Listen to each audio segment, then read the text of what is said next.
Well, hello. Sometimes on this channel we talk about fountain pens and how light they are and how they just scamper across the page like a unicorn high on Skittles. Well, today we're not going to talk about that. We're going to talk about a 35-pound monster that's been accompanying me as I have changed the view a little bit on this channel as I record these videos. So yes, this is the Underwood SX. Mine is a 1954 model. How do I know? From the serial number. The Underwood SX is an heir to the famous Underwood 5. That was Underwood's best-selling model. And if you follow Underwood, you'll see the Underwood 5 came out in the teens, went on into the 30s.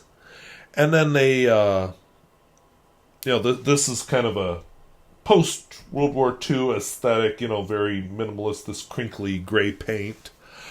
The logo, which only appeared for a while. And then in the 1960s, they came out with the Underwood Touchmaster 5, which was their last desktop model. And somewhere in there, they were bought up by Olivetti. And desktop typewriters were kind of going by the wayside by the 1960s. But I love a desktop typewriter, but before I tell you why, I want to show you why. So we're going to look at one. And we got video from above, beside, and I even did some shaky cam with the cell phone. So let's dive into it.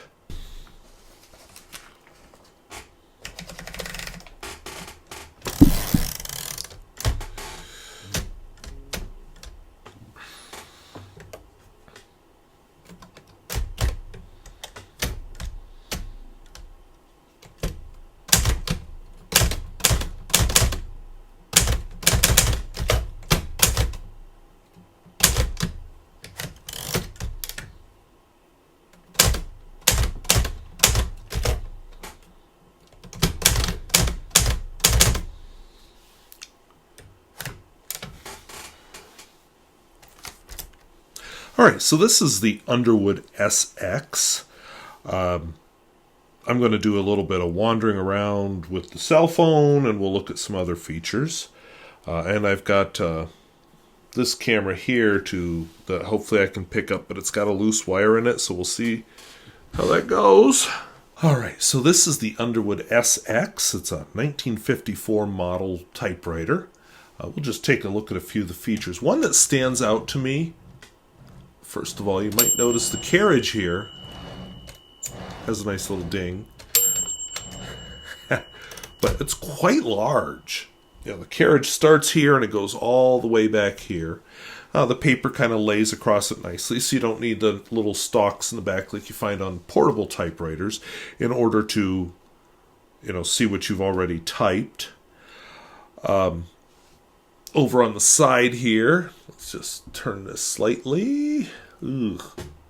Right here, there's a nice little rail that the carriage rides on.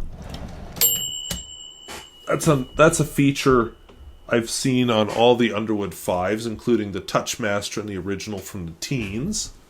Yeah, there's a better picture of the rail. It's a cylindrical piece of metal. It's heavy.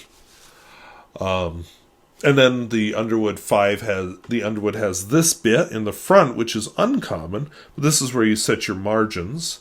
I haven't seen a carriage like this in any other brand, so this is an Underwood thing. Also, we have right here, and more visibly, right here, we have our carriage release. This will release the platens, and there's one on the other side also, so that we can, set our paper correctly. Right here, this allows you to set your line spacing. And of course, we have our carriage return. I'm just going to mention, I didn't think of this with this right here, this bit. I just eyeballed it. I tried using the marks, and I was not impressed. So I eyeballed it till it looked good, and there we go. One thing I don't like is a little bit of play here. So sometimes I get it further back and sometimes not. Sometimes my left-hand margin isn't always totally even.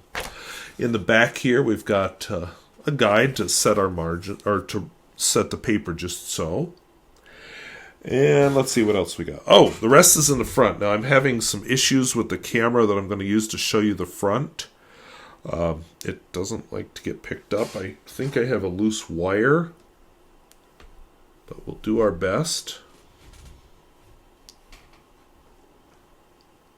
So right here on the right side, this allows us to set the ribbon. Black, this is for dittos, or mimeograph, I guess. And this is for red. I don't do much with red. Don't judge my mess too hard. But anyway, this here allows us to adjust how hard it is to press the keys. I like some strength. And I like this carriage return. It's down low. It's easy to hit while you're typing away. Okay. I saw this in the background of my shot.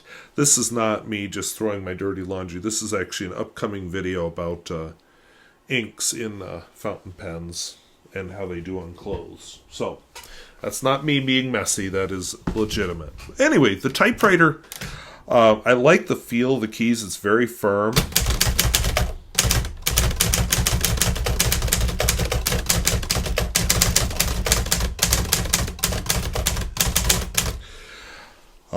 I like the sound of it. It's not too loud. It's not too quiet. It's a good feel.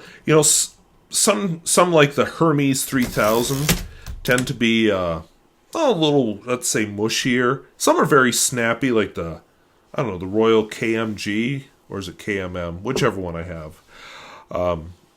I think my favorite is probably my Smith Corona Silent Super.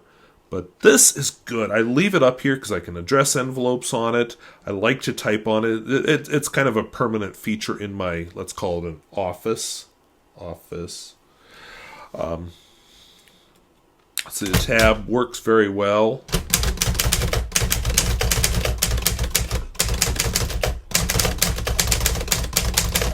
So exactly 5 spaces, just the way I want. You've got... it's a typewriter, so it doesn't have, say, the 1 key. You use your lowercase l. On the other hand, it does have a 0 key, so you get some of that. On the whole, I'm very pleased with it. The shift lock works. You get a full complement of keys. So I'm actually going to type a full typing sample so you can see it. I'm going to do it QWERTY style in the order that's on the keyboard. So, we'll do lowercase first, then uppercase. But overall, very, very happy with it. I think I said 35 pounds. So it's a heavy brute. That's the thing with these big office machines. Once you set them there, you don't really want to move them. So I actually have its younger brother set up across the living room. And it's been there for a week or two because it is so much flipping work to carry it downstairs and bring up another one. But I love these office machines. There's something about them that just feels so solid, even though it's on not the best table. Purchase for the future probably is a better table where I can use a typewriter. But anyway, let's just do a little more typing just because I can.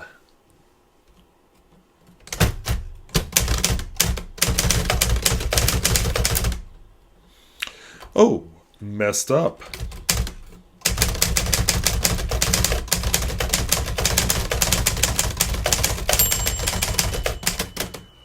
Yes. Reach the end of the margin. The margins work. Margin release. Now, one thing I've found is the margin release has to be lifted up, or I'll be just zooping over this way as far as I want to go.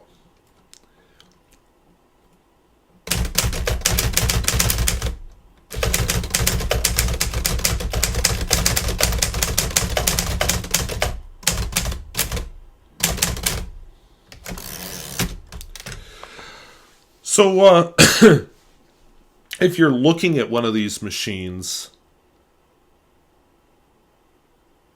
think about where you're going to put it. Do you have a place where you can leave it set up? because this is not a machine you're just going to pick up and move all the time. This is a machine you kind of want to leave where it is. So, anyway, we'll go back to my face here. Just real quick, here is the fancy logo on the front of the typewriter and kind of a face-on shot of the typewriter. Here we're looking at the back of the typewriter. Just says Underwood. It's very simple. And then a side view. This is the right side. The left side has nothing, but that's an adjustment, that knob, so you can turn the spools. And inside we'll take a look at the ink. They come with these hubs that you have to spool the ribbon around. I don't like that particularly. I wish I could use a proper ribbon because it's a lot less messy. But on the other hand, once it's in, it works pretty well. It knows to reverse. It's quite good. And we'll just take a look at the vibrator here as a final thing. That's what lifts the ribbon up when the keys are lifted. And yeah, works very well. I am thrilled to pieces. And then I thought, machine. What the heck? I love this typewriter. That's something I just learned how to do. I really do love this typewriter. I definitely give it a thumbs up. Okay, it didn't work that time. There we go. I just wanted to look real briefly at it, how it writes, or types, shall we say. So, one of the things I zoomed this in about as much as the camera allows. So we're just going to look a little bit here. So look at that 2. I like that little curly Q under it. And the numbers. No, this doesn't mean that my typewriter has got a problem with alignment, because this is a very well-aligned typewriter. That's just how they did the numbers. Some descend, some do not descend. The 8, I don't know what that is, but it always does it when I press an 8. The letters here, nothing too special about any of them. But even the 1/2 has the nice little curly Q, like the big 2. And some more letters, nothing special. Cent symbol, we don't do that symbol very often anymore. And yeah. But, it was common enough back then that they needed it to have a special symbol for it, rather than type a C, backspace, and do a slash. You'll notice that there's no exclamation point here, no number 1. Some of those things you'd think would be pretty common. $, two lines in it. That's how I always draw them. This one, the % sign, I like how that looks. It's very similar to how I write my percents. Ampersand, I've never mastered the write of an ampersand. Writing them anyway. And in this, if I need an exclamation point, this is the apostrophe, and then I backspace and do a period underneath it. I like the asterisk. That's just kind of a neat star effect. The Q, I like the curly Q. Otherwise, nothing remarkable about these letters. An at. Probably had no idea about who uses at. Is that Twitter or Instagram? I don't remember. Somebody does. And yeah. And you can see with the text, it's nice, even. So overall, I'm very thrilled with this typewriter.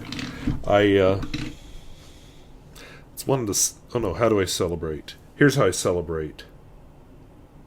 Come on, celebrate for me. There we go. It's one that I really enjoy. I've very much enjoyed buying it, using it. It's the first time I ever bought a typewriter online, which was a bit of a gamble. Sorry. This is this new toy. I just keep wanting to use it. So I found out I can use it within Camtasia when I'm recording videos on the camera that's actually attached to the computer. So anyway, I hope this is interesting. Hope it was useful. And let's go back to my face, the full on a good camera. So that was my Underwood SX. What is the appeal of this 35-pound behemoth? that I can't even, well, I won't say can't, but I won't put on my desk because I'm scared it'll break it. Well, I'll tell you what the appeal is. The appeal is it feels really good to type on a large office-sized typewriter. Yes, some of those mid-sized typewriters like a Smith Corona Silent Super can get pretty close. But man, there is something about a full-sized office typewriter. You get the lever action, can get its full swing. You're not making the compromises in order to fit into a limited space. These are typically very high-quality, well-made machines. I mean, 35 pounds of steel here. The keys are very responsive. You know, every brand has its own feel. But man, I love the feel of this machine. This machine stays upstairs. I have another one at the other end of the... I don't know why I'm wearing glasses. It's not like I'm trying to read right now. The other machine at the other end of the living room rotates, depending on my mood. Right now, I mentioned in one of my videos, I purchased the newer version of this, the Underwood Touchmaster 5. That's what I've been typing on because it's my new toy. But again, there's something about it that is not there on the more portable machines. The levers can make their full swing. I'm actually sitting at a better angle for typing than I do at the other end of my living room. It just is nice. And this office chair that I have here just is awful. So it's not very comfortable to sit in. So I sit properly in it. And I enjoy typing. And just like how I talk about how a fountain pen or a number 2 pencil can disappear in my hand, I can forget I'm typing while I'm typing with the typewriter. I wish I could put it on my desk. That would be ideal. I wish I had a desk where I could do the YouTube thing and have a writing area and a typing area. That's kind of my fantasy for the future. Probably far future, but anyway, that's my fantasy for someday. Need a bigger house. But anyway, we'll get back on topic here. But in the meantime, what a glorious machine. Now, you can go back. The Underwood 5, the original, looks the part of the really cool old typewriter. This is more 50s looking. My personal Underwood 5 is a work in progress. I'm almost tempted to take it to a typewriter repair shop just because I'd like it to work well. And I don't want to experiment on it. I'm getting nervous now. So, if you know of a typewriter repair shop, like in Rapid City or somewhere within driving distance, let me know. But anyway, I thrilled with it. I address envelopes with it. I will sit here and type, and I like the fact that I'm by the window. In the winter, oh boy. I'm sorry, saw something outside that not what I wanted to see. Anyway, in the winter, I kind of have to keep it over here. In the summer, I like it behind me, so I can just turn 180 degrees and type. So not so good for the set then, but so much more convenient for me. So there, compromises must be made. Just a really good situation. So I like the font, the typeface on it. So they didn't call them fonts back then. They weren't really easy to change. So anyway, I hope that was interesting. I hope it was useful. And I chose to do the typewriter this week because I had promised a certain video. I had parts of it filmed, and then I thought, I want to give the retailer a chance to weigh in. So I'm going to hold off a week on doing that. Just give the retailer a chance to weigh in. So hopefully next week we'll get my Reform 4251, 4383, we don't know yet. Whatever it is, get the update on that pen. So anyway, I want to thank you for watching. We'll talk to you later. Bye-bye.